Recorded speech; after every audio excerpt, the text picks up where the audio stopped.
Liza office থেকে ফিরে এই ভরসন্ধ্যায় লম্বা একটা শাওয়ার নিয়েছে। একটা হালকা গোলাপি রঙা থ্রি পিস পরে ভিজে চুলে টাওয়াল পেঁচিয়ে কিছুটা অন্যমনস্ক হয়ে রুমে ঢুকেছে মেয়েটা। কিছু একটা ভাবতে ভাবতে ভিজে জামা বারান্দায় মেলে দিয়ে ফিরে এসে নিজের গাধামির জন্য জিভ কাটল। ভিজে জামার পানি পড়ে রুমের মেঝেটা কেমন পিচ্ছিল হয়ে গেছে।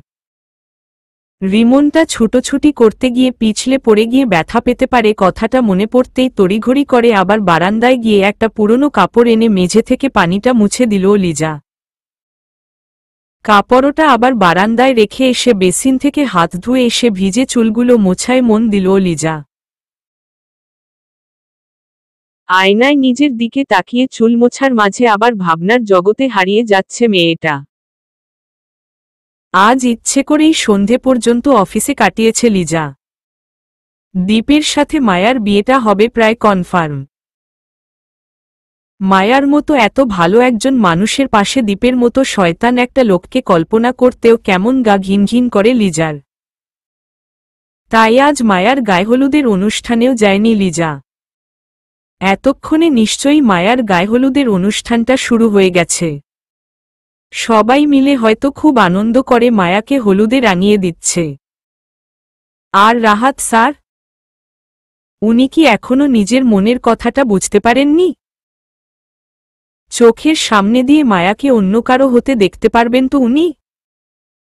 কথাগুলো ভাবতে ভাবতে লিজার খেয়ালই করেনি কেউ একজন বহুক্ষণ ধরে দরজার সামনে দাঁড়িয়ে ওকে অপলকে দেখছিল।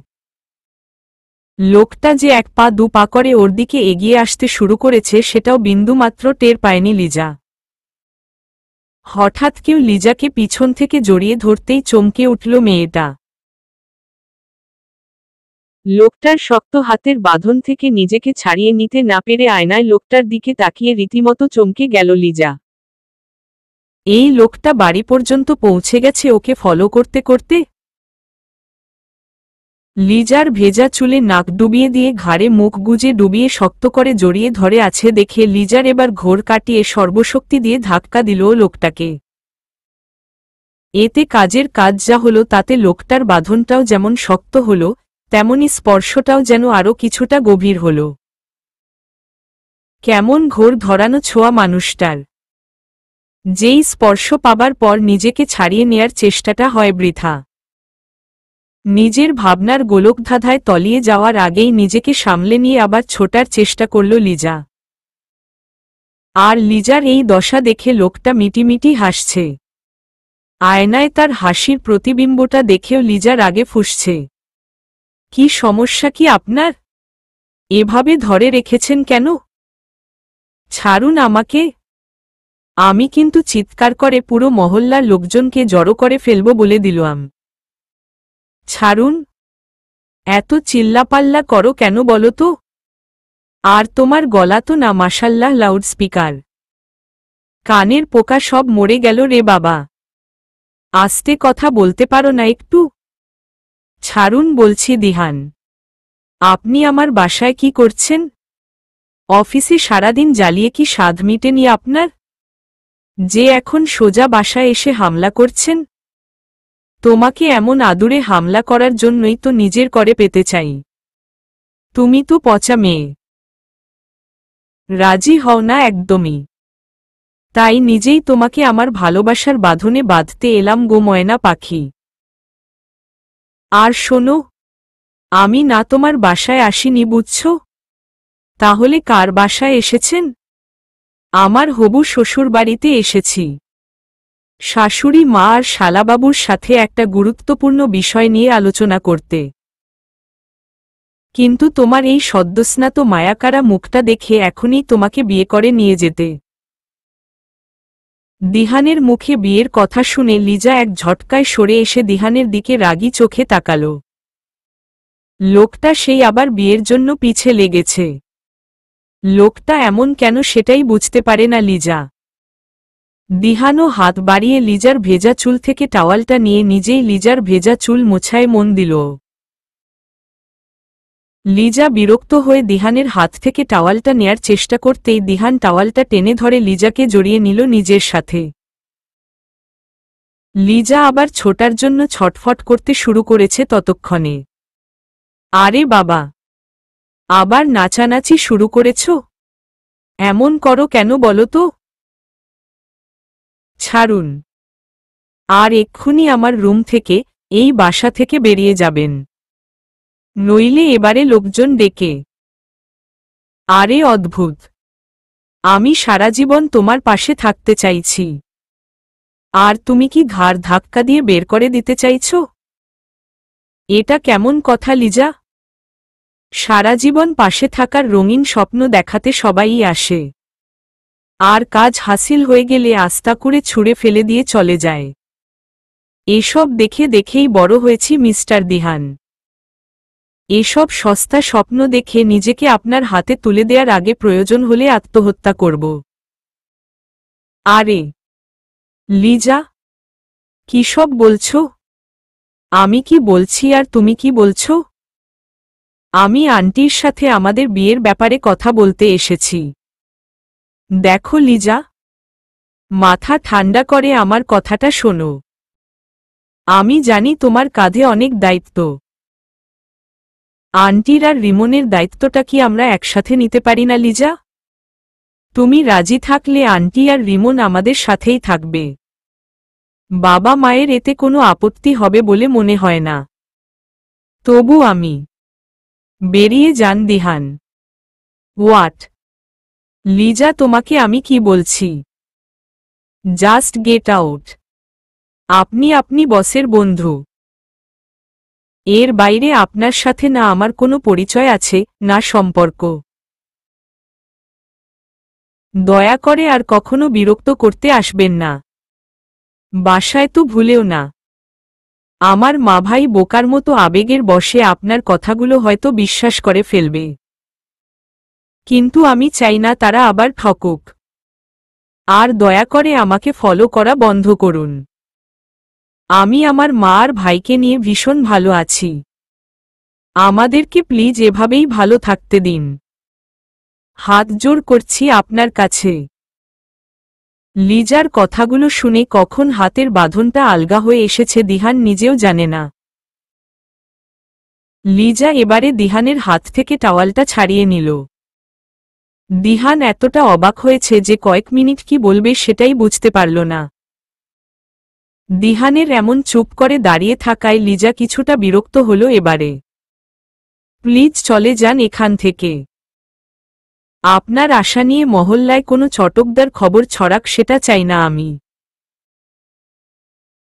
দয়া করে আর আসবেন না। লিজা, আমি তোমাকে ভালোবাসি।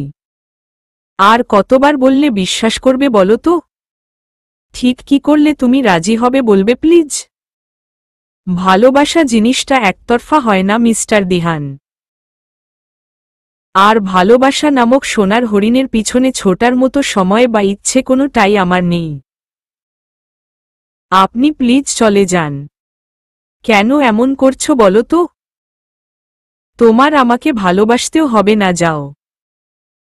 আমি তোমাকে এতটা ভালোবাসবো যে একটা জীবন তোমাকে বুকে আগলে ঠিক পার করে দিতে পারো দুজনে। শুধু পাশে থাকার সুযোগটা অন্তত দাও প্লিজ। আপনার দয়া আমি চাই না দিহান। মা আর রিমনকে আমি নিজেই দেখে রাখতে পারব, কিন্তু আপনার করুণার বোঝা বইতে পারব না, কখনো না। ভেবে বলো লিজা। আগেরবার তোমার করা প্রত্যেকটা অপমান হজম করেও কিন্তু ফিরে এসেছি। এবারে হয়তো নাও ফিরতে পারি। আমি তো আপনাকে ফিরতে বলিনি। আপনি যা ইচ্ছে করুন, বিয়ে করুন, সংসার করুন। আমাকে প্লিজ মাফ করুন। ঠিক আছে লিজা, তুমি যখন চাইছো না তাহলে আর বিরক্ত করব না তোমাকে। বারবার ফিরে আসছি বলে ভালোবাসাটাকে দয়া বলে ফিরিয়ে দিল, কিন্তু আমিও দেখব কতদিন পারো আমাকে এভাবে দূরে সরিয়ে রাখতে। এবার আমি আর তোমার কাছে আসব না লিজা, তুমি আসবে। দেখে নিও। আকাশ কুসুম ভাবুন, তাতে সমস্যা নেই, তবে এখানে নয়। আপনি নিজের বাসায় গিয়ে স্বপ্ন দেখুন কেমন। ইয়াপ, তোমার সামনে আমি আর আসব না লিজা, যতক্ষণ না তুমি নিজে ডাকো আমাকে। একটা কথা মনে রেখো লিজা, মাঝে মাঝে ভালোবাসাটা উপলব্ধি করতে দূরে যাওয়াটাও জরুরি। এতটা দূরে চলো যাব যে আমার ছায়াও তুমি খুঁজে পাবে না। দেখে নিও। মানে মানে কিছু না। ভালো থেকো। আর একটা কথা লিজা, বড্ড বেশিই ভালোবাসি তোমাকে, তাই আমি অপেক্ষায় থাকব তোমার। আসি। দিহান রুম থেকে বেরিয়ে যেতেই লিজা আস্তে করে দরজাটা বন্ধ করে দিয়ে বিছানায় গা এলিয়ে দিল। লোকটার বলে যাওয়া কথাগুলো বারবার ঘুরপাক খাচ্ছে লিজার। লোকটা দূরে কোথাও চলে যাবে বলেছে। কথাটা শুনেই কেন বুকের ভিতরে ধক করে উঠেছিল ওর। লিজা কি চাইছিল লোকটা ওর পাশে থাকুক, সবসময়ের মতো বিরক্ত করুক, আলতো করে তার কাঁধে মাথা রেখে সব কষ্ট, ভয়, অবিশ্বাস ভুলে যেতে ইচ্ছে করছিল কি লিজার? মাথা থেকে দিহানের সমস্ত ভাবনা সরিয়ে ফেলে চোখ বুজে ঘুমানোর চেষ্টা করতে লাগল লিজা। কিন্তু ওর মাথার মধ্যে দিহানের আনাগোনা চলছে। লোকটা কি সত্যিই আর আসবে না কাল থেকে? একবারের জন্য কি লোকটার দুষ্টু হাসি মাখা মুখটা দেখা হবে না? কথাগুলো ভাবতে ভাবতে লিজার চোখ জুড়ে রাজ্যের ঘুম নামল। এদিকে রাহাতের রাতটা কাটছে নির্ঘুম। বাসায় ফিরে মায়ার দেয়া ব্যাগটা খুলে গাউন আর অর্নামেন্টগুলোর সাথে স্মৃতির ডায়েরিটাও হাতে পেয়েছে রাহাত। ডায়েরিটা হাতে পেয়েই পড়তে শুরু করেছে রাহাত। প্রায় ৬-৭ বছর আগের একটা তারিখ দেয়া আছে ডায়েরিতে। হ্যান্ডরাইটিংটা যে স্মৃতির সেই ব্যাপারে রাহাতের কোনো সন্দেহই নেই। পরপর ছোট ছোট অনেকগুলো নোট লেখা আছে ডায়েরিটায়। আর কিছু না ভেবে লেখাগুলো পড়ায় মন দিল রাহাত।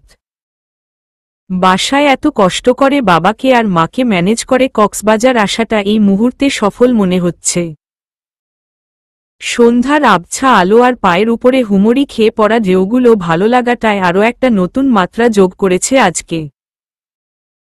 কলেজ থেকে ট্যুরে না আসলে তো জানাই হতো না ঢাকার চার দেয়ালের মাঝে বন্দী হওয়ার বাইরেও একটা জীবন আছে। এই যে বুক ভরে নিঃশ্বাসের সাথে সাগরের লবণাক্ত বাতাস নিচ্ছি সেটাতেও কেমন একটা স্বাধীনতার নেশা মিশে আছে। ঘোলাটে পানিগুলো ছুঁয়ে দিতে যে আনন্দটা হচ্ছে সেটা ট্রাফিক সিগন্যাল ঘোমরা মুখ করে গাড়িতে বসে থাকায় কি পাবো কখনো? এই যে জায়গাটায় এত ভিড় থাকার পরেও যে দু একজন মানুষ আলাদা করে চোখে পড়ছে সেটা কি ওই ইট পাথরে ঘেরা শহরটায় হবে কখনো? এই যে এত ভিড়ের মাঝেও এই লোকটার খালি গলায় গাওয়া গানটা দুনিয়ার সবচেয়ে মধুরতম সঙ্গীত মনে হচ্ছে, সেটা কি ঢাকার কোনো স্টেজ শো দেখতে গেলে হবে? গানের সুর আর সাগরের ঢেউ, ঠান্ডা বাতাস, মাতাল করে দেয়া একটা অদৃশ্য টান লোকটার জন্য ইট পাথরের শহরে তা কি অনুভব করতে পারবো কখনো? কি অদ্ভুত লোকটা! এইমাত্রই তো দেখলাম গান করছে, আবার এখনই দেখছি বন্ধুদের সাথে হুটোপুটি করে সাগরে ডুব লাগাচ্ছে, ঢেউয়ে গা ভাসিয়ে দিয়ে ঘোলা জল গায়ে মাখছে। ট্যুরে এসে মজা করার বদলে আমি এই লোকটাকেই কেন দেখছি বারবার? বান্ধবীদের সাথে আনন্দ করার বদলে আমার চোখজোড়া বারবার কেন তাকেই খুঁজে বেড়াচ্ছে? কে এই লোকটা? কিসের একটা নেশা তার দিকে আমাকে এত টানছে? এটা কোনো কথা হলো? ভাবলাম আজ তার সাথে সরাসরি কথা বলবো। আর এদিকে ভদ্রলোককে আজকে কোথাও খুঁজেও পেলাম না। আমাদের ফেরারও সময় হয়েছে, অথচ এই লোকটাকে নিজের মনের হাল না জানিয়ে যেতেও ইচ্ছে করছে না। তাদের পুরো টিমটাই নাকি ঢাকায় ফিরে গেছে আজ সকালেই। লাগেটা কেমন? অবশ্য ইট পাথরের শহরে তাকে এবার খুঁজব কোথায়? অবশ্য একটু কষ্ট করে লোকটার নামটা জানতে পারলাম, মাহবুব চৌধুরী। কি কাঠখোট্টা নাম রে বাবা! একটু ছোটখাটো নাম হলে কি হতো? এখন এই মিস্টার মাহবুব চৌধুরীকে খুঁজতে কি করা যায় একটা প্ল্যান করে ফেলতে হবে। আর সেটাও খুব জলদি। এতটুকু পরেই রাহাত হেসে ফেলল। ডায়েরিটা বুকে চেপে বিছানায় গা এলিয়ে দিয়ে স্মৃতির মুখটা ভাবার চেষ্টা করল। এই পাগলিটা সম্পর্কে যত জানছে ততই আরো বেশি করে ওকে নিজের মধ্যে অনুভব করছে রাহাত। স্মৃতিকে ঘিরে যে রহস্যের জাল তৈরি হয়েছিল সেটা না হয় একসময় পরিষ্কার হয়ে যাবে, কিন্তু মেয়েটা যে ওর থেকে এতটা দূরে চলে গেছে সেটা রাহাত মানবে কি করে? কি করে এই দুষ্টু মেয়েটাকে ভুলবে রাহাত, যার জন্য নিজের জীবনটা পর্যন্ত দিয়ে দিতে পারে? রাহাত তাকে ভুলে যাওয়া কি এতই সহজ? নাকি তার জায়গায় অন্য কাউকে এত সহজে বসাতে পারবে ও? প্রচণ্ড রাগ হচ্ছে ফুপির আর আম্মুর উপরে। একে তো আমি মিস্টার চৌধুরীকে কোথায় খুঁজব ভেবে পাচ্ছি না, তার উপরে মা আর ফুপি আবার নীরবের সাথে আমাকে নিয়ে ঠাট্টা করছে। এই লোকটাকে এত অসহ্য লাগে আমার, এরা কি বুঝে না? অফিসে, বাসায় সবখানে এই লোকটার এত মাতব্বরি করা লাগে কেন? অসহ্য। দেখতে দেখতে 2 বছর কেটে গেছে, লোকটার কোনো খোঁজই পেলাম না। একটা মানুষ কি করে এমন ভ্যানিশ হয়ে যেতে পারে? বাবাকে যে একবার খোঁজ নিতে বলবো তারও সুযোগ নেই। আয়ারল্যান্ডের বিজনেসটা নিয়ে এমনিতেই বাবাকে এত টেনশন করতে হচ্ছে, আর তার উপরে নীরব। ছেলেটার কাজকর্ম কেমন যেন সন্দেহজনক লাগছে। এদিকের ব্যবসার 14টা বাজিয়ে এবারে সে গেছে আয়ারল্যান্ডের ব্যবসা সামলাতে। হাস্যকর। এদিকে তাকে আমি খুঁজে মরছি, আর সেই ভদ্রলোক কি না আয়ারল্যান্ডে গিয়ে ঘাপটি মেরে বসে আছে। বহু কষ্টে বাসার সবাই আয়ারল্যান্ডে যাওয়ার অনুমতি দিল, অবশ্য এখানেও নীরব নাক গলাতে চলে এসেছে। ব্যাপার না বাচ্চু, শুধু একবার আমাকে দেশের বাইরে পা রাখতে দাও, তারপর তোমার বিয়ের করার স্বাদ মিটিয়েই। আর তোমার এই ন্যাকা ন্যাকা লক্ষ্মী ছেলের মুখোশটাও যদি সবার সামনে খুলতে না পারি তাহলে আমার নাম মৌনী নয়, রাহাত। এই নামটা ঠিক আছে। আচ্ছা, হুট করে লোকটা কোনো দিন সামনে এসে দাঁড়ালে কি কথা হবে আমাদের? প্রতিদিন দূর থেকে তাকে দেখে আজকাল আর মন ভরে না, সামনে গিয়ে দাঁড়াতে ইচ্ছে করে এতদিন ধরে মনের মধ্যে লুকিয়ে রাখা ভালোবাসার ঝাঁপি খুলে তার সামনে গিয়ে দাঁড়াতে। কিন্তু একটা ভয় আমার মনে কাটার মতো খচখচ করে সবসময়।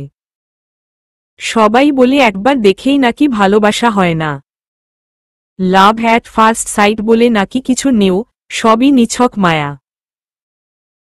বাবা বলে ছেলেটা যদি ভালো না হয়, সে যদি অন্য কাউকে ভালোবাসে, বা তার জীবনে ভালোবাসা নামে যদি কোনো অনুভূতির জায়গাই না থাকে, তাহলে আচ্ছা, আজকে আমাকে কোনো পাগলে পেয়েছে? নিজেকে ওর কাছে স্মৃতি বলে কেন পরিচয় দিলাম? আমি আজীবন ওর স্মৃতিতে মিশে থাকতে চাই বলে? কেমন গাধার মতো ওর বাড়িতেও চলে এলাম। কি ভাবল লোকটা? হয়তো ভেবেছে চিপ টাইপের একটা মেয়ে একবার বলাতেই সুরসুর করে সোজা বাড়িতেও চলে এসেছে। ছি। অবশ্য রাহাত নামের লোকটারও তো একটা টেস্ট নেওয়া উচিত। যার সাথে সারা জীবন থাকতে চাই তার চরিত্রটা কেমন জানব না? বাইরে থেকে জেন্টেলম্যান মনে হলেই কি সে ভালো হয়ে যাবে নাকি? অবশ্য মনে হচ্ছে তার মনে একটু হলেও জায়গা করে নিতে পেরেছি। মায়ের কথা শুনে আজ প্রচণ্ড রাগ হল। কোথাকার কে নাকি বলেছে রাহাত নাকি ভালো না। এই সেই। নিশ্চয়ই এটা নীরবেরই কাজ। অসভ্য একটা ছেলে। এদিকে ব্যবসাটার 12টা বাজিয়েছে আর এখন আমার রাহাতকে নিয়ে বাজে কথা। ওকে তো আমি খুন করে ফেলব। রাহাতকেও বলে দিয়েছি, একদম কিছু না জানতে চেয়ে যদি বিয়ে করতে পারো তাহলেই থাকব। রাহাত মেনেও নিয়েছে শর্তটা। বিয়ে করেই দেশে ফিরব আমরা। তখন নীরবের এসব মিথ্যেগুলোও প্রমাণ করে দিব। আর কতটা নিচে নামবে ও? এত লোভ কেন? জানো রাহাত, তোমার সাথে কাটানো প্রত্যেকটা মুহূর্তই আমাদের জীবনের সবচেয়ে শ্রেষ্ঠ সময়। আর গত কয়েকটা দিনের কথা নাই বা বলি, কেন জানি না ভয় হচ্ছে ভীষণ। তোমার সাথে বাকিটা জীবন কাটাতে পারবো তো? এত সুখ, তোমার এত ভালোবাসা কপালে সইবে তো আমার? নাকি এই স্মৃতি নামটা শুধু তোমার স্মৃতিতেই থেকে যাবে? ডায়েরিটায় আর কোনো লেখা নেই। হয়তো মৌনি আর লেখার সুযোগই পায়নি। তার আগেই ওর ভয়টা সত্যি হয়ে গেছে ওদের জীবনে। রাহাতের জীবনে আর আশা হয়নি মেয়েটার। কথাটা ভেবেই রাহাত ডায়েরিটা বুকে চেপে ধরে নিজেকে সামলাতে চেষ্টা করল। চোখের পানিগুলো আজ বাধা মানতে চাইছে না রাহাতের। স্মৃতি নামের মেয়েটা সেদিন হুট করেই ওর জীবনে এসে ওর অস্তিত্বের সাথেই যেন মিশে গেছে। গত 5টা বছর রাহাত ওর অপেক্ষা করেছে। মেয়েটাকে সামনে পেলে কি বলবে, কথা শোনাবে নাকি ফিরে পেয়ে নতুন করে সবটা শুরু করবে, এমন হাজারটা ভাবনা নিয়েই রাহাতের কেটে গেছে 5টা বছর। আজ রাহাতের অপেক্ষার অবসান ঘটেছে। কিন্তু স্মৃতি আর ফিরবে না কথাটা মেনে নিতে প্রচণ্ড কষ্ট হচ্ছে রাহাতের। কথাগুলো ভাবতে ভাবতেই হঠাৎ গালে কারো হাতের ছোঁয়া পেয়ে চমকে চোখ মেলে তাকালো রাহাত। প্রতিবারের মতো এবারে আর মেয়েটা হাওয়ায় মিশে যায়নি। শান্ত ভঙ্গিতে রাহাতের মাথার কাছে বসে মেয়েটা। পরনের মলিন শাড়িটার মতোই মলিন মুখটা দেখেই রাহাত চমকে উঠে বসল। হাত বাড়িয়ে ওকে ছুঁয়ে দেওয়ার আগেই রাহাত থেমে গেল। ছুঁয়ে দিল, এই তো ধোঁয়াশার সাগরে হারিয়ে যাবে ওর স্মৃতি। এখনো রাগ করেই থাকবে রাহাত? এবার অন্তত মাফ করে দাও। আমার যে বড্ড কষ্ট হয় তোমাকে এভাবে দেখতে। তোমাকে এভাবে কষ্ট পেতে দেখে আমি তো চলেও যেতেও পারি না রাহাত। ফিরে এসো না স্মৃতি, প্লিজ। তোমাকে ছাড়া আমিও যে ভালো নেই। একবার ফিরে এসো প্লিজ। বুকের মাঝে আগলে রাখব তোমাকে, বিশ্বাস করো। সব ভালোবাসার পরিণতি মিলন হয় না রাহাত। আমাকে যে যেতে হবে। কিন্তু এত অদৃশ্য পিছুটান তোমার ভালোবাসায় রাহাত, আমি যে চাইলেও সেই টানটা এড়াতে পারিনি এতদিন। কিন্তু আমাকে যে যেতেই হবে রাহাত। এই জগৎটা আর আমার নয়। তোমার স্মৃতিতেই না হয় আমি বেঁচে থাকব। যেও না স্মৃতি, আমাকে একা ফেলে প্লিজ যেও না। তোমাকে একা ফেলে আমি তো যাচ্ছি না রাহাত। যে তোমাকে আগলে রাখতে চায় তাকে খুঁজে নিতে এত কেন দেরি? আমার ভুলটা তুমি কেন করবে? হারিয়ে ফেলার পর হাজার খুঁজলেও তো তাকে পাবে না রাহাত। তাই হারানোর আগেই তাকে অধিকার নিয়েই কাছে টানো।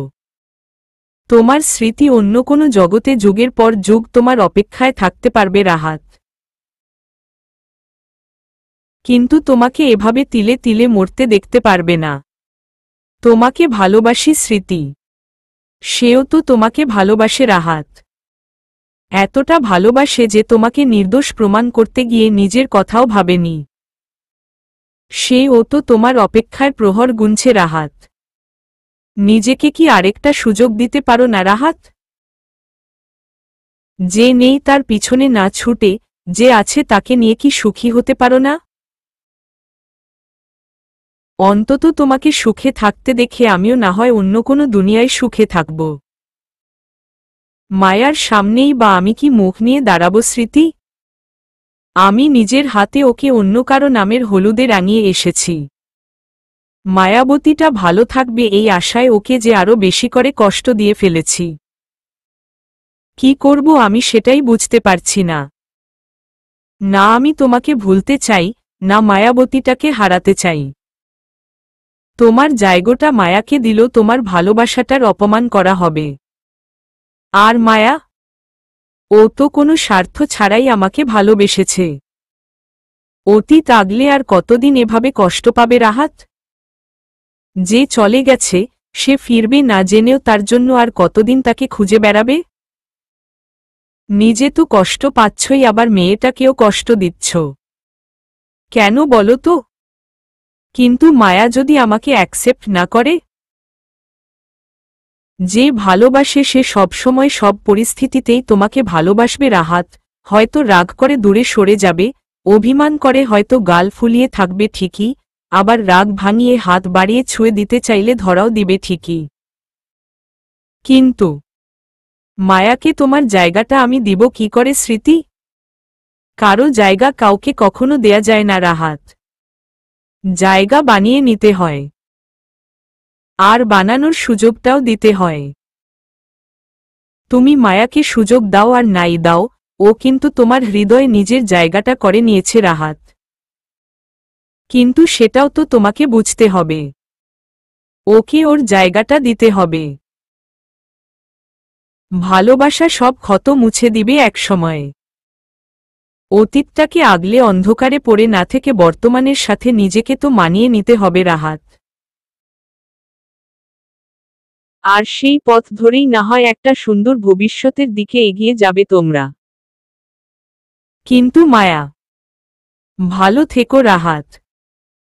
আর তোমার ঘৃণা আর ভালোবাসার দেয়াল হয়ে এই জগতে আটকা পড়ে থাকতে হবে না। অন্য কোনো দুনিয়ায় তোমার অপেক্ষায় পথ চেয়ে থাকব। তুমি খুব খুব খুব সুখে থেকো। আজকের পর আর এভাবে অদৃশ্যের বাঁধনে তোমার সাথে থাকব না। আজ যখন তুমি আমার সব রহস্যই জেনে গেলে তখন এই পৃথিবীর সব মায়া থেকে মুক্তি পেলাম। সব টানাপোড়েন, পিছুটান থেকে আজ আমি মুক্ত। আসি রাহাত। স্মৃতি। জোরে স্মৃতির নামটা ধরে ডাকতেই চোখ ছুটে গেলে এক লাফে বিছানায় উঠে বসল রাহাত। বুকের উপরে স্মৃতির ডায়েরিটা আছে নিজের জায়গাতেই, কিন্তু স্মৃতিকে কোথাও দেখতে পেল না রাহাত। মিষ্টি গন্ধটা এখনো নাকে এসে লাগছে রাহাতের। স্মৃতি আসলেই এসেছিল নাকি স্বপ্ন দেখেছিল রাহাত? রাহাত ডায়েরিটা পাশে রেখে আবার শুয়ে পড়ল। চোখ বুজতেই এবারে মায়ার হাসোজ্জ্বল মুখটা চোখের সামনে ভেসে উঠল রাহাতের। নিজের মনের সব দ্বিধা দ্বন্দ্ব ভুলে মায়ার কাছে ফিরবে রাহাত। মায়া ওকে ফিরিয়ে দিবে নাকি গ্রহণ করবে সেটা না হয় এবারে মায়ার উপরেই ছেড়ে দিবে। কিন্তু এবার নিজের অনুভূতিগুলো আর গোপন করবে না রাহাত। এবার শুধু সকাল হওয়ার অপেক্ষা। তোমাকে নিয়ে দেখা স্বপ্নের ভিড়ে ছিল না কিছু ঠাঁই দুচোখের নীড়ে। স্বপ্নগুলোকে হঠাৎ কেড়ে যে নিলে, আমাকে যে আধার পথে ঠেলে দিল। হাতে ছোট্ট একটা চিরকুট নিয়ে থ হয়ে একটা সোফায় বসে আছে রাহাত। রাহাতের পাংশু মুখের দিকে কিছুটা অবাকই হয়েছে দিহান। আধ ঘন্টা আগের ঘটনাটা মনে হতেই হাত পা যেন ঠান্ডা হয়ে আসতে চাইছে দিহানের।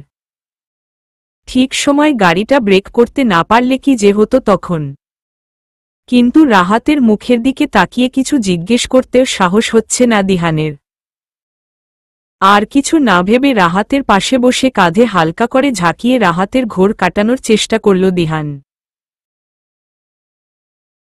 রাহাত চিরকুটটা থেকে চোখ সরিয়ে এবারে সোজা দিহানের দিকে তাকাল। দিহানের কেন জানি মনে হচ্ছে রাহাত ওর দিকে তাকিয়েছে ঠিকই, কিন্তু যেন দিহানকে দেখতেই পাচ্ছে না ছেলেটা। সামনের দিকে তাকিয়েও যেন দূরে কোথাও অন্য কারো খোঁজ করছে ছেলেটার চোখ জোড়া। দিহান এবারে আবার রাহাতের কাঁধ চেপে ঝাঁকি দিল। এবারে রাহাত একটু কেঁপে উঠে দিহানের দিকে চোখ পড়তেই কিছুটা বিব্রত হয়ে পড়ল। আরে দিহান, তুই কখন এলি? সরি রে, আসলে একদমই খেয়াল করিনি আমি। দিহান কয়েক মুহূর্ত রাহাতের দিকে অবাক হয়ে তাকিয়ে রইল। রাহাত কি মেন্টালি স্ট্রেসড? নাকি এর পিছনে অন্য কোনো কারণ আছে? কিছুক্ষণ আগে বলতে গেলে ভাগ্যের জোরে বর্ষর একটা অ্যাক্সিডেন্টের হাত থেকে বেঁচে গেছে ছেলেটা। এখন দিহানের সাথে দিহানের বাসার ড্রয়িং রুমে বসে থেকে বলছে দিহান কখন এসেছে। এটা কি কোনো সুস্থ মানুষের লক্ষণ হতে পারে? আরে চুপ করে আছিস কেন? কতদিন পর দেশে ফিরলি? মাথা থেকে তোর বৃষ্টিবিলাসীর ভূতটা নেমেছে তাহলে শেষমেশ? হা হা হা। এসব মাথা থেকে ঝেড়ে ফেলে বিয়েটা সেরে নে এবারে, বুঝলি? রাহাত, তোর কি হয়েছে? এমন পাগলামি করছিস কেন? পাগলামির কি করলাম আমি? পাগলামি নয়। তুই জানিস এই মুহূর্তে তুই কোথায় আছিস? কোথায় আর থাকব? আমার বাসাতেই তো। আরে আমি তোর বাসায় কি করছি?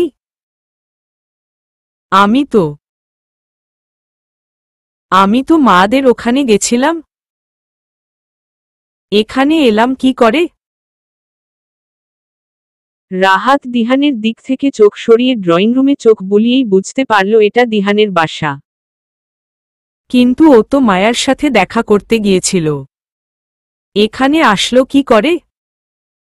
দিহান রাহাতকে টেনে আবার সোফায় বসিয়ে দিতেই রাহাত দিহানের দিকে তাকালো। Is everything alright Rahat?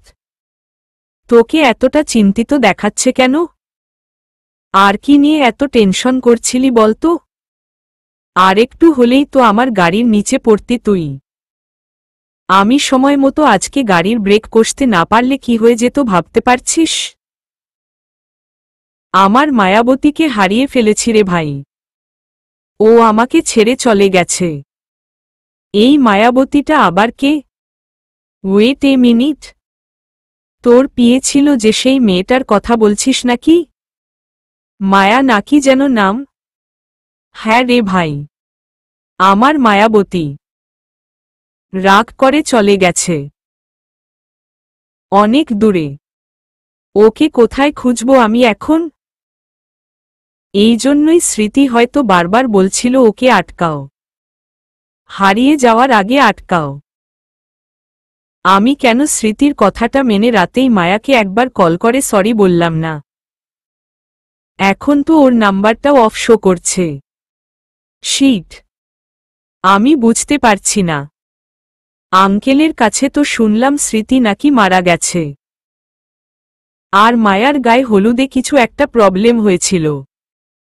এখানে মায়া স্মৃতি কি গোলমাল করছিস আবার তুই? আজ স্মৃতির কবর জিয়ারত করে দুপুরের দিকে মাদের বাসায় গিয়ে দেখি ওদের বাসায় তালা ঝুলছে। আর এই নোটটা জানালার কবাটে দিয়ে চাপা দেয়া ছিল।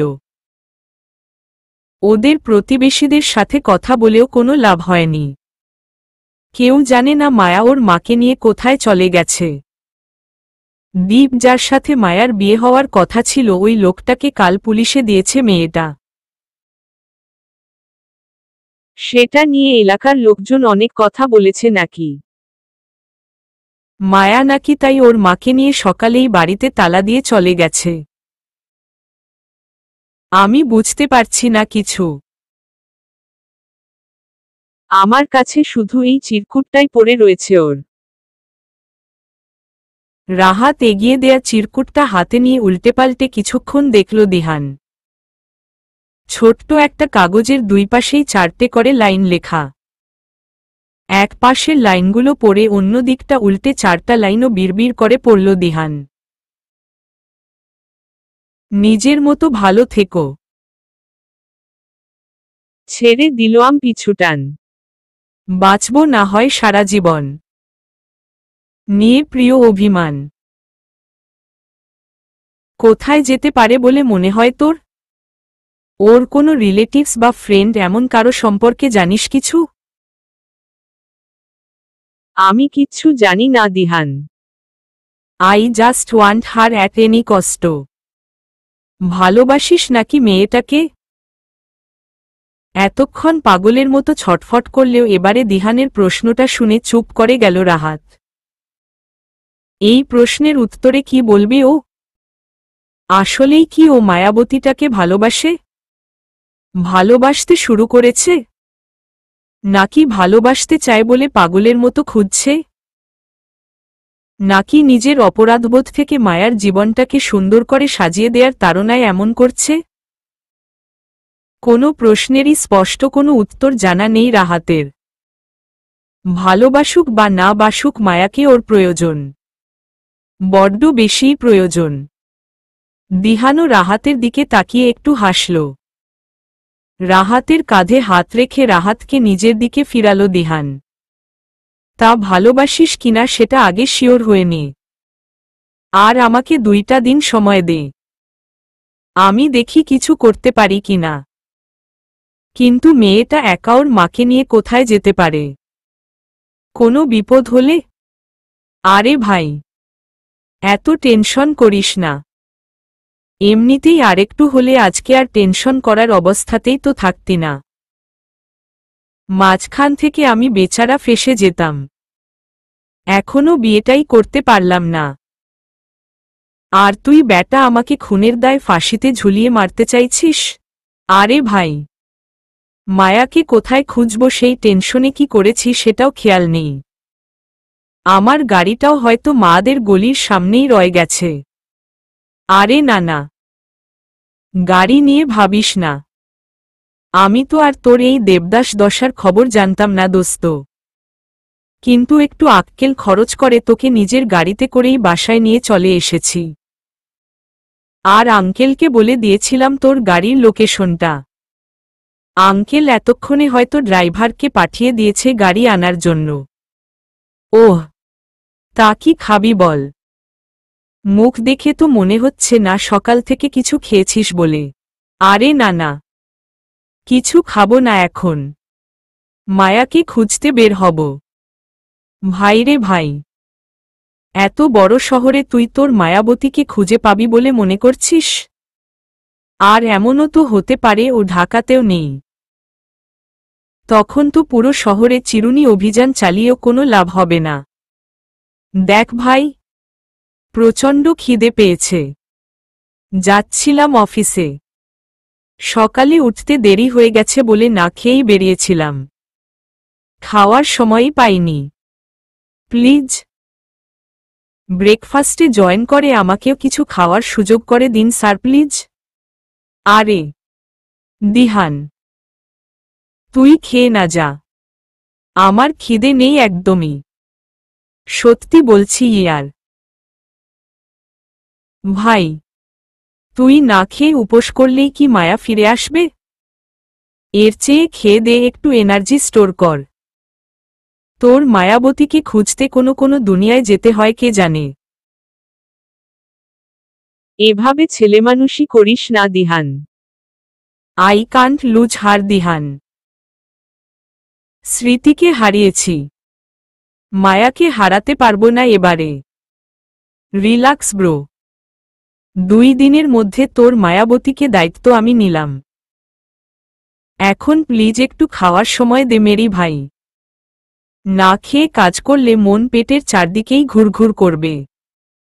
তাহলে কিন্তু সময় আরও বেশি লাগবে। ড্রামাবাজ একটা। চল, আন্টির চাউমিনের ঘ্রাণটা এখান থেকেই পাওয়া যাচ্ছে। আমারও খিদে পেয়ে গেল। 2 বন্ধুতে মিলে ডাইনিং টেবিলে একসাথে বসে নাস্তা করছে। দিহানের মা রাহাত আর দিহান দুজনকেই নাস্তা পরিবেশন করছেন আর এটা ওটা এগিয়ে দিচ্ছেন পাশে দাঁড়িয়ে। অনেকদিন পর ছেলে দুটোকে একসাথে বসে আয়েশ করে খেতে দেখে ভালো লাগছে উনার কাছেও। আমাদেরকে তো একেবারে ভুলেই গেছিস রাহাত। দিহান বিদেশে যাওয়ার পর আজ প্রথমবার এই বাড়িতে আসার সময় পেলি তাহলে? তোরা দুজনেই এমন করবি আমি ভাবতেও পারিনি। অন্তত তোর কাছে এমনটা তো আশাই করিনি আমি রাহাত। আন্টি, ভুল হয়ে গেছে গো। এবার থেকে প্রায়ই আসবো দেখো। তখন কিন্তু রান্না করতে করতে বিরক্ত হতে পারবে না বলে দিলাম। তোরা কেমন আর খাস যে রাঁধতে গিয়ে বিরক্ত হতে হবে? শোন, তুই কিন্তু আজকে যেতে পারবি না। আমি রান্না চাপিয়েছি। দুপুরে খাবি, রাতে সবাই মিলে খেয়ে দিয়ে জমিয়ে আড্ডা দিব সবাই মিলে। আন্টি, আজকে না প্লিজ। আমি রান্না বসিয়ে দিয়েছি। আর কোনো কথা শুনছি না। আমি রান্নাঘরে গেলাম। কিছু লাগলে ডাকিস। আরে, আর হ্যাঁ, তোমার বন্ধুটিকে একটু বোঝাও তো। হয় নিজে মেয়ে পছন্দ করুক, নয়তো আমাদের পছন্দ করা মেয়েকে বিয়ে করুক। একা একা এত রাজ্যের কাজ আমি করতে পারবো না আর। এত বড় দামড়া ছেলে ঘরে আইবুড়ো হয়ে বসে থাকবে, আর মা কিনা চাকরানির মতো কাজ করবে? সেসব আর হচ্ছে না। আর আগেরবারের মতো জেদ দেখিয়ে পালিয়ে যাওয়ার চিন্তা বাদ দিতে বলো। নইলে কিন্তু এবারে জোর করেই বিয়ে দিব বলে দিলাম।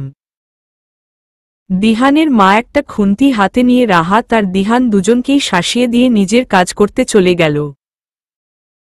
রাহাত আর দিহান নিজেরা 2 মিনিট ভ্যাবাচেকা খেয়ে নিজেরাই হো হো করে হেসে ফেলল। লাঞ্চ না করে কোনোভাবেই এখান থেকে বের হতে পারবে না সেটাও বেশ বুঝতে পারছে রাহাত।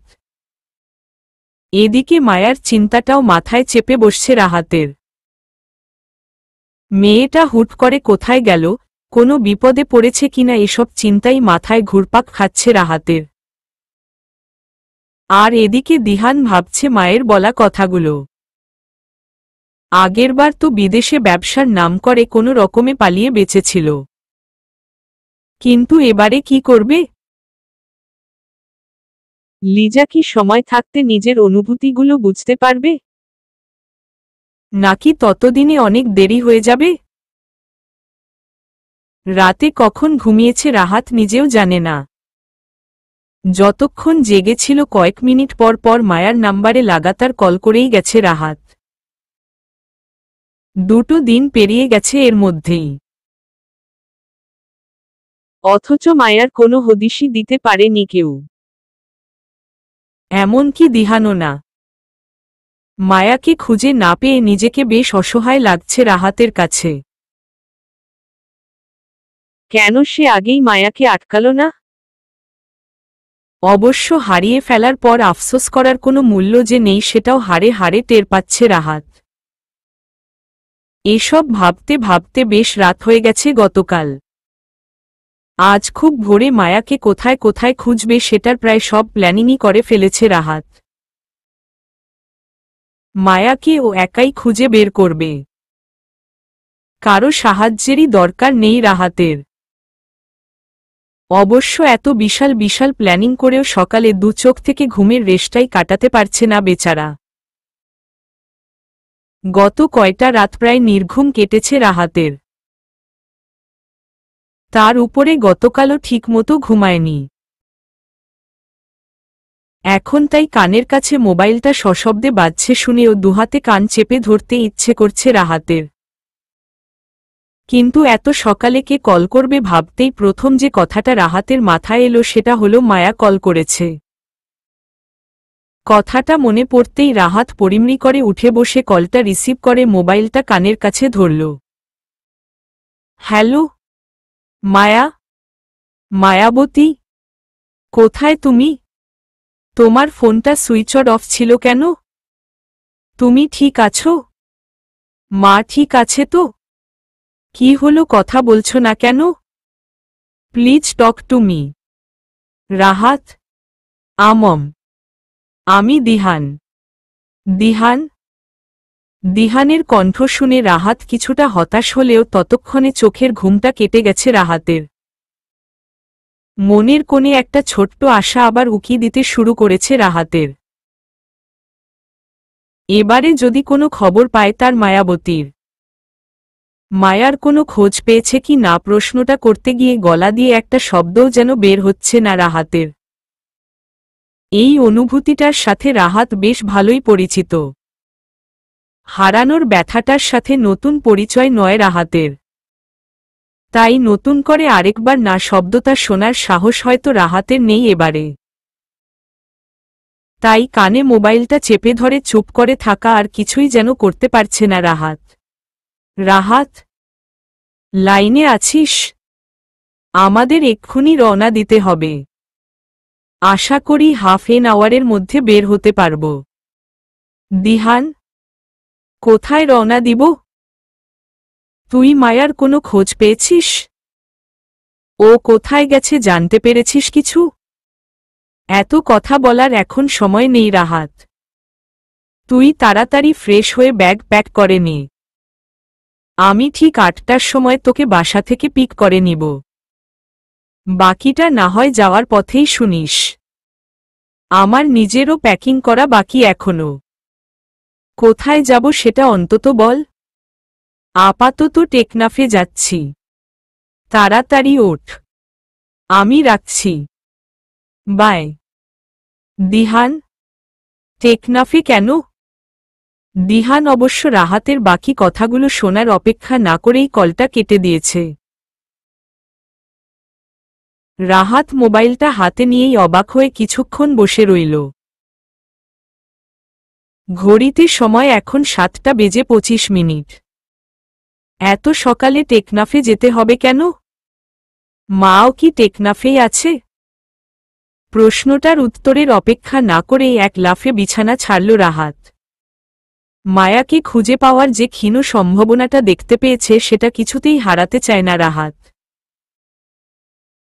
10 মিনিটের মধ্যে ফ্রেশ হয়ে শাওয়ার সেরে নিল রাহাত। তারপর নেভি ব্লু জিন্সের সাথে প্রিয় ধবধবে সাদা শার্টটা গায়ে জড়িয়ে নিয়ে স্লিভসটা ভাঁজ করে নিল কনুই পর্যন্ত। কপালে লেপ্টে থাকা চুলগুলোকে সেট করে নিজেকে আয়নায় এক নজর দেখে নিয়ে প্যাকিং করার চেষ্টা করল রাহাত। হাতের কাছে যাই পেল কোনো রকমে লাগেজে ঢুকিয়ে নিয়ে রুম থেকে বের হল রাহাত। ঘড়ির কাঁটায় বরাবর 8টা বাজতেই দিহান গাড়িতে বসে থেকেই হর্ন বাজালো পরপর দুবার। আর প্রায় সঙ্গে সঙ্গেই রাহাতও লাগেজ হাতে বেরিয়ে এলো বাড়ির ভেতর থেকে। দারোয়ান ইতস্তত করে লাগেজটা নেয়ার চেষ্টা করল, কিন্তু রাহাত তাকে গেটটা খুলতে বলে নিজেই লাগেজ হাতে এগিয়ে গেল। গেট খুলে দিতেই রাহাত তড়িঘড়ি করে লাগেজটা দিহানের গাড়ির পিছনের দিকে ফেলে দিহানের পাশের সিটে বসে পড়ল। আর দিহানও সাথে সাথেই গাড়ি স্টার্ট দিল। বাড়ির গেইটে আজিজ মাহবুব চৌধুরী, রহিম চাচা, নয়না সহ আরও কয়েকজন ওদের চলে যাওয়ার দিকে হাসিমুখে চেয়ে রইল। এবারে রাহাত নিজের ভুলগুলো শুধরে নিয়ে মায়াবতীকে ফিরিয়ে আনবে এটাই সবার বিশ্বাস। এদিকে গাড়িতে বসেও রাহাত দুদণ্ড শান্তি পাচ্ছে না। বারবার দিহানকে বাচ্চাদের মতো প্রশ্ন করেই যাচ্ছে। আর দিহান বেচারাকে বিন্দুমাত্র পাত্তাই না দিয়ে ফুল স্পিডে গাড়ি চালিয়ে যাচ্ছে। দেখে মনে হচ্ছে রাহাতের চেয়ে দিহানেরই টেকনাফে পৌঁছানোর তাড়া বেশি। এবারে রাহাত কিছুটা বিরক্ত হয়ে দিহানকে ধমকেই উঠল। প্রশ্নের উত্তর না দিয়ে চুপ করে থাকায় রীতিমতো রাগ উঠে যাচ্ছে রাহাতের। দিহান, চুপ করে আছিস কেন তুই? আমরা টেকনাফ কেন যাচ্ছি বলবি তো নাকি? মায়া কি টেকনাফে আছে? ওর কোনো রিলেটিভের বাসা কি ওখানে? তুই অ্যাড্রেস পেয়েছিস ওর? কোথায় আছে বল না প্লিজ। শালা টেকনাফ যাচ্ছি তোর বউকে আমি বিয়ে করব বলে। চুপ করে থাকতো এখন। ঘণ্টাখানেকের মধ্যে টাউন এরিয়া থেকে বের হতে না পারলে কি জ্যামে পড়ব সেই খেয়াল আছে তোর? তাহলে টেকনাফ পৌঁছাতে 10 ঘন্টার বদলে আরও 23 ঘন্টা বেশি লাগবে। এমনিতেই শালা সকাল থেকে খাওয়ার সময়টাও পেলাম না। চুপ করে বসে থাক। মাথা খারাপ করিস না আমার। দিহানের ধমকটা শুনে এবারে রাহাতের মুখটা একটু ছোট হয়ে গেল। দিহানও তো গত 2 দিন ধরে হন্যে হয়ে মায়াকে খোঁজার কাজে ওকে সাহায্য করছে। দিহান গাড়ি চালাতে চালাতে একবার রাহাতের দিকে তাকাল। কোথাকার রাগ কোথায় ঝাড়ছে ও। বাসা থেকে বের হওয়ার সময় মায়ের বকা খেয়ে এসেছে বেচারা। আরও ঘন্টা 2 পরে বাসা থেকে বের হলে খুব একটা আহামরি কিছু ক্ষতি হতো না যদিও। শুধু বাসা থেকে কোনো মতে পালিয়ে আসতেই এত তড়িঘড়ি করে না খেয়েই বের হয়েছে দিহান। রাহাত বাইরের যানজটহীন রাস্তাটার দিকে তাকাল। সরি রে দিহান, তোকেও অনেক প্রেশার দিয়ে ফেলছি।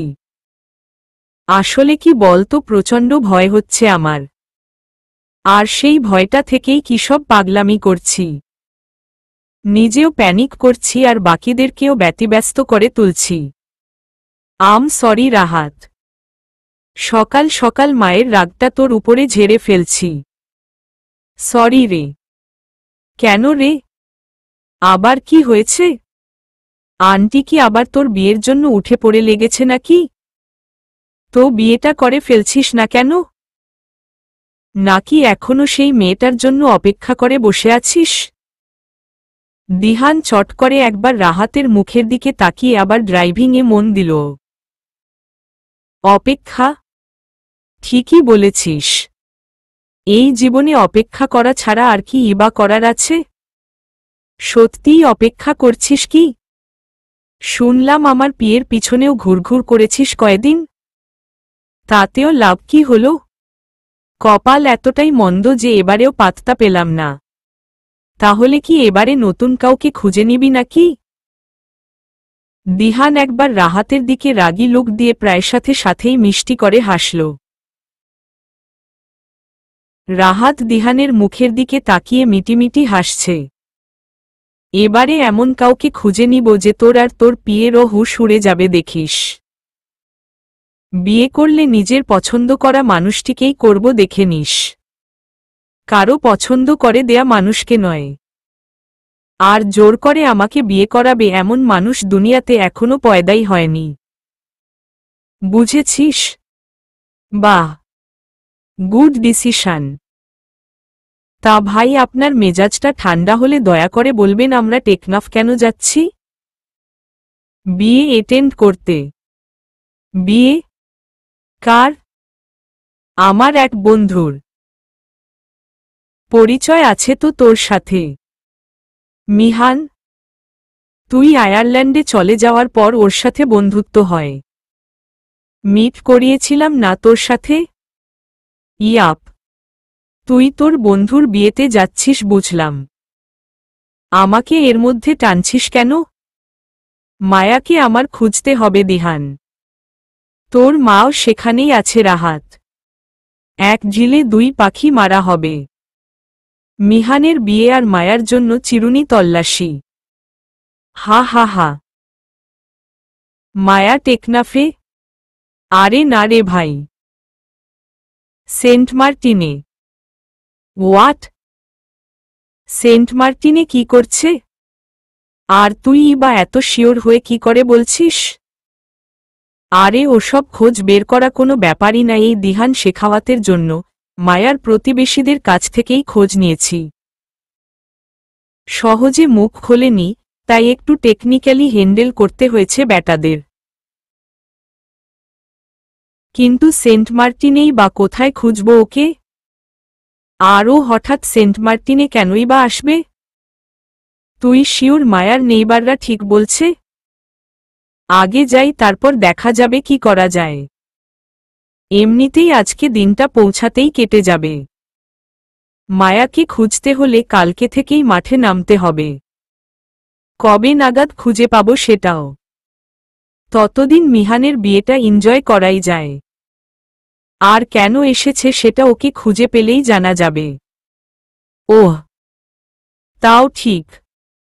চল রাহাত, কোনো রেস্টুরেন্টের সামনে গাড়িটা সাইড করে কিছু খেয়ে নেই। তুইও তো মনে হয় সকাল থেকে কিছুই খাসনি। ওকে। দিহান একটা রেস্টুরেন্টের সামনে গাড়ি পার্ক করে রাহাতকে ভিতরে যেতে বলল। রাহাত রেস্টুরেন্টের ভিতরে চলে যেতেই দিহান কাউকে কল করল। কয়েক মিনিটের মধ্যে কথা বলা শেষ করে নিজেও রেস্টুরেন্টের ভিতরে চলে গেল। খাওয়া শেষ করে দুজনে আবার টেকনাফের উদ্দেশ্যে রওনা হল। কখনো দিহান আর কখনো রাহাত ড্রাইভ করে প্রায় বিকেল 5:30টার দিকে টেকনাফে এসে পৌঁছাল। নামারবাজার ব্রিজের কাছেই একটা গ্যারেজে গাড়িটা রাখার জন্য আগেই কথা বলে রেখেছিল দিহান। এখান থেকে আর গাড়িতে সামনে এগানো সম্ভব নয়। এর পরের রাস্তাটুকু ওদের ট্রলারে করেই যেতে হবে। জুলাই মাসের এই সময়টায় জাহাজে করে সেন্ট মার্টিনে যাওয়া সম্ভব নয়। এই সময়টায় জাহাজ পাওয়া যায় না। তাই কিছুটা রিস্ক নিয়েই ট্রলারে করেই ওদের যেতে হবে।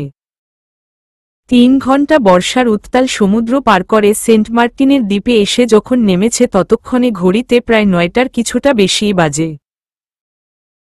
সাগরের বুকে জেগে থাকা দ্বীপে অন্ধকার নেমেছে অনেক আগেই। তীরে ছোট ছোট জটলা করে টুরিস্টরা আড্ডায় মেতে আছে। ছোট এই দ্বীপটার এত ভিড়ের মধ্যে মায়াকে কোথায় খুঁজবে এখন রাহাত? ভ্যানে করে এবারে দক্ষিণ বিচের দিকে নীল দিগন্তে রিসোর্টের দিকে যাত্রা করেছে রাহাত আর দিহান। জেটি থেকে বেশ খানিকটা দূরে রিসোর্টটা। ভ্যানে করে পৌঁছাতেও বেশ খানিকটা সময় লাগবে। এদিকে প্রায় 1314 ঘন্টা জার্নির পর ওদের দুজনেরই শরীর নেতিয়ে পড়েছে কিছুটা। তবু এই প্রবাল দ্বীপের স্নিগ্ধ বাতাস যেন নতুন উদ্যম তৈরি করে দিচ্ছে দুজনের মনে। এই উদ্যমটাই হয়তো নতুন কোনো পথের দিশা দেখাতে চলেছে ওদেরকে। ভ্যানে চেপে নীল দিগন্তে রিসোর্টের মেইন গেইটের সামনে পৌঁছতে রাহাত আর দিহানের প্রায় আধা ঘন্টার মতো সময় লাগল।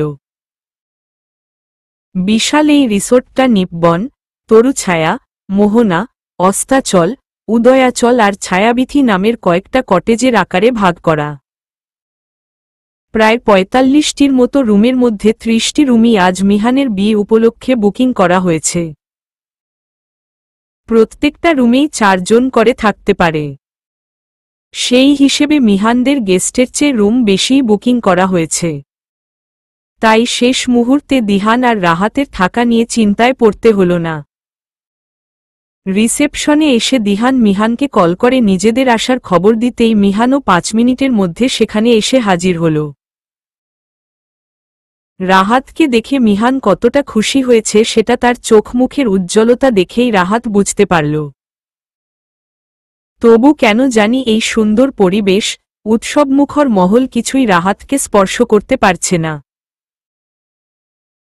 কোনো মতে অনিচ্ছাকৃত একটা হাসি ঠোঁটের কোণে ঝুলিয়ে রেখে মিহান আর দিহানের সাথে হাঁটতে শুরু করেছে রিসোর্টের ভিতরের দিকে। পাশ থেকে দিহান আর মিহান নিজেদের মধ্যে কথা বলতে বলতে কিছু একটা নিয়ে হাসাহাসি করছে, সেসবও কেমন একটা বিরক্তিকর লাগছে রাহাতের। নিজেকে এই পরিবেশে অনেকটাই বেখাপ্পা লাগছে ওর কাছে। এর চেয়ে বাইরে থেকে কিছুক্ষণ ঘুরে আসতে পারলে বেশ ভালোই হতো।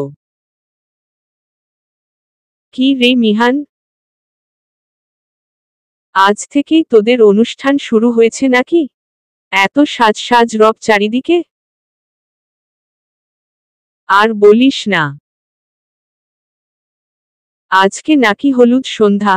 সন্ধ্যা থেকে সবাই মিলে একটু পর পর সুযোগ পেলেই একেবারে হলুদ দিয়ে চোরের মতো বানিয়ে দিচ্ছে।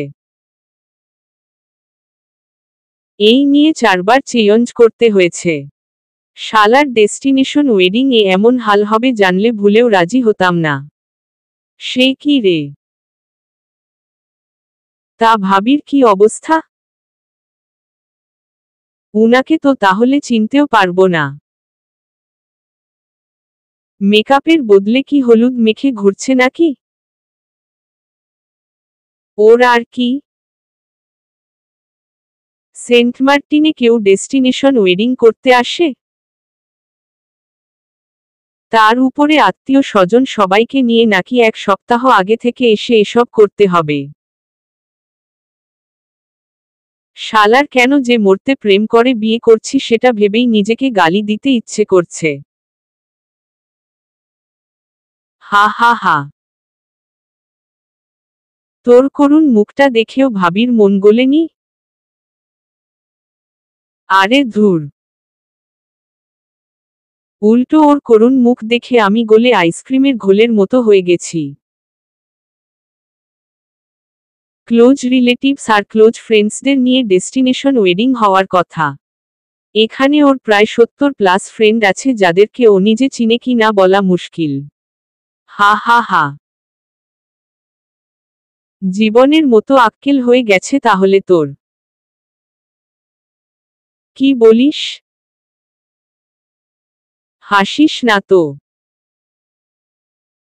কিসের কি বিয়ে হচ্ছে? আজ হলুদ হবে, কাল মেহেদি, এর পরের দিন সঙ্গীত।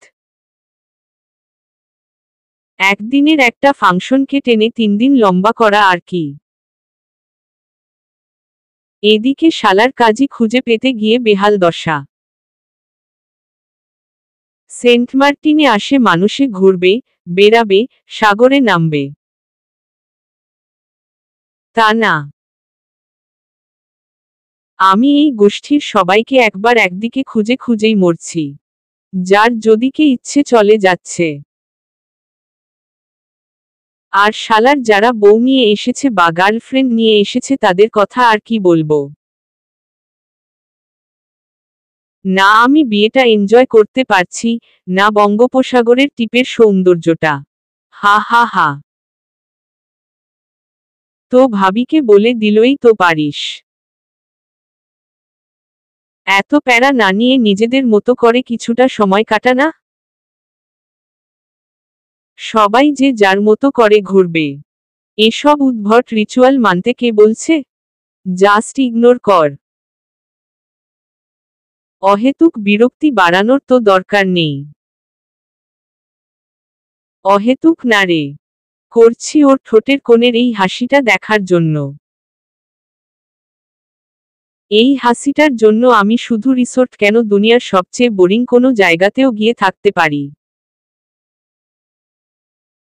ওর ছোটবেলার স্বপ্ন নাকি এভাবে সাগরের মাঝে বিয়ে করবে।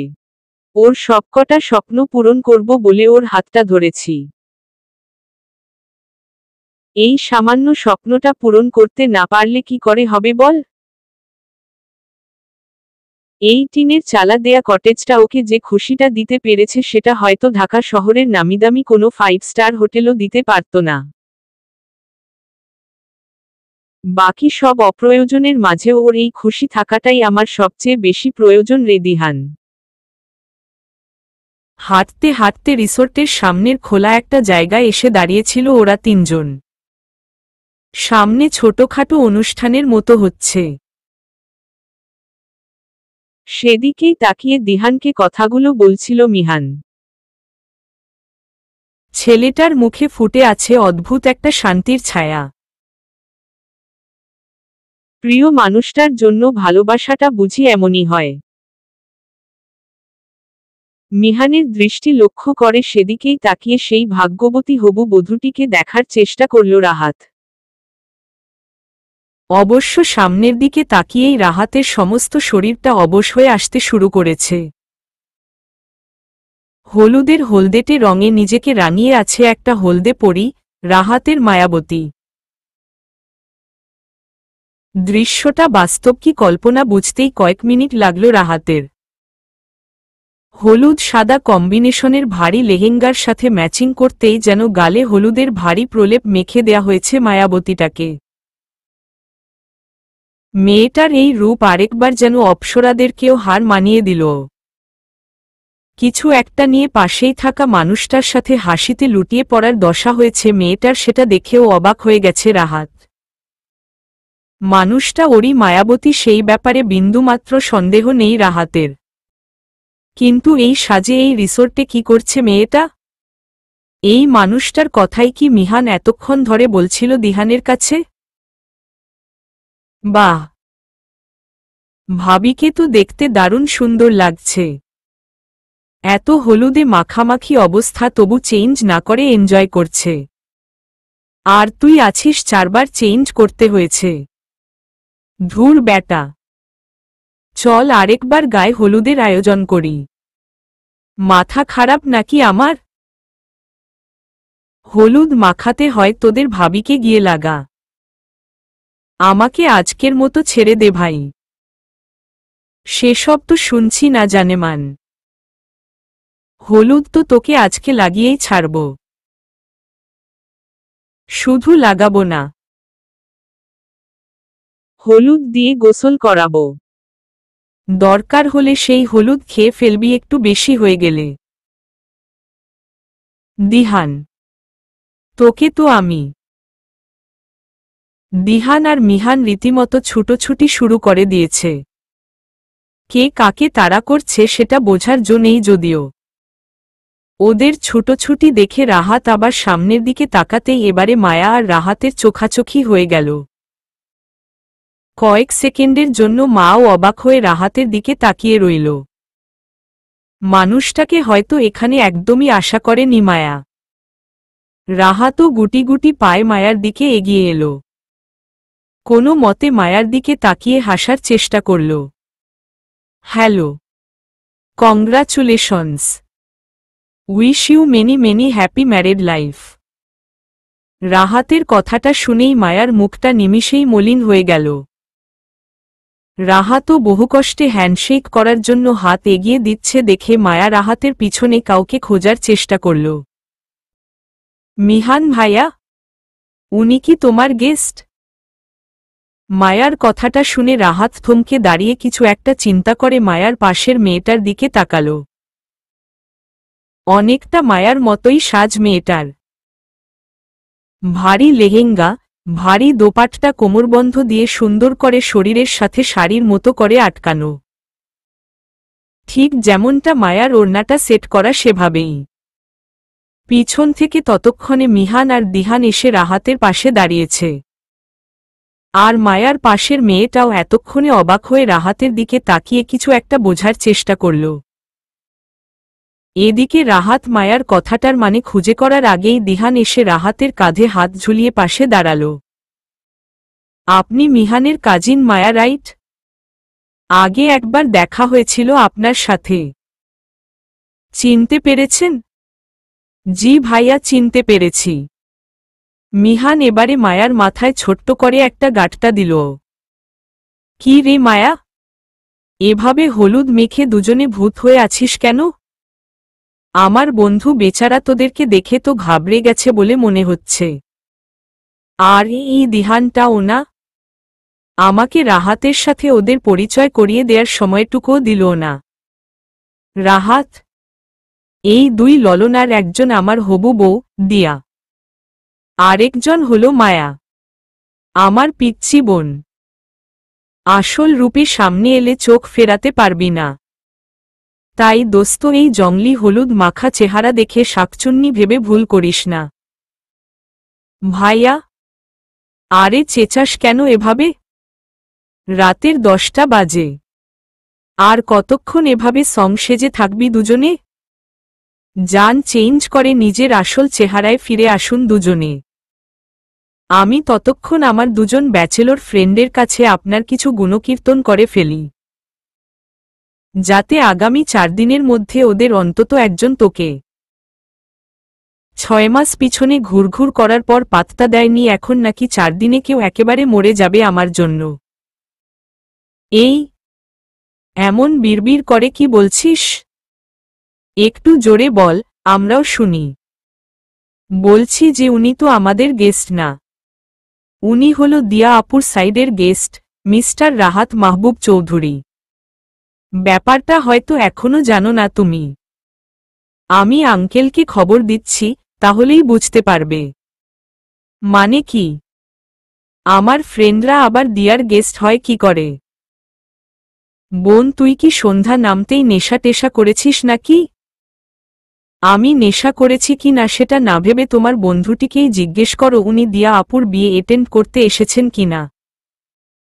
আর স্যার, আপনি দয়া করে উনাদেরকে ঘটনাটা বলুন, আমি ততক্ষণে শওকত ভাইয়া আর আঙ্কেলকে খবর দিয়ে আসি।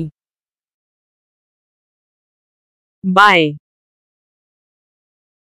ভাবি, তুমিও এসো কথা বলে। আমি যাই।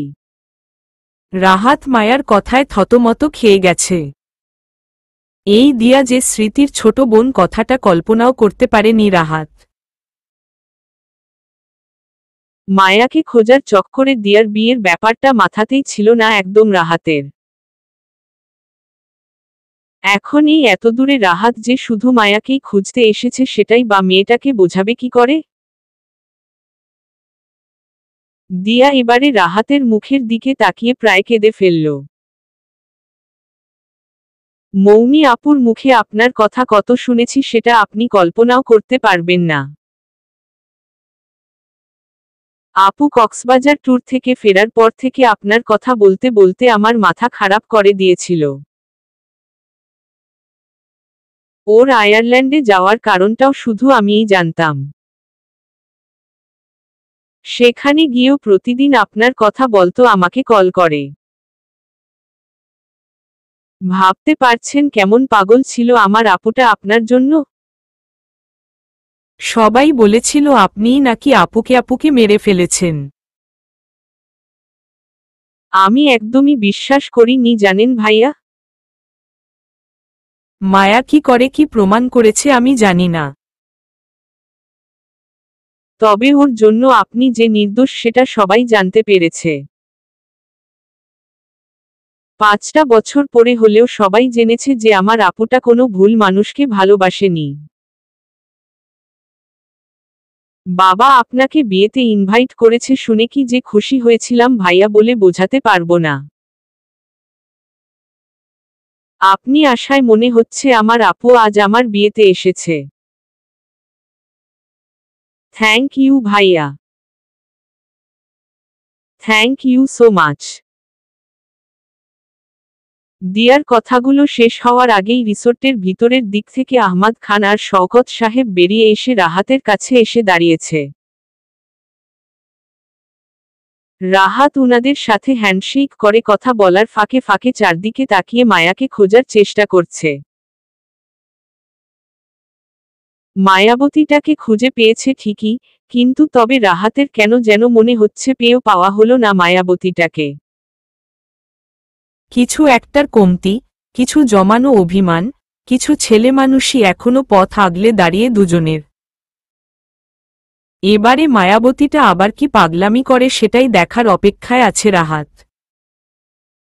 আবার মেয়েটার সেই পাগলামি ভরা ভালোবাসায় হারাতে চায় রাহাত। ফিরে পেতে চায় ওর আগের সেই মায়াবতীটাকে।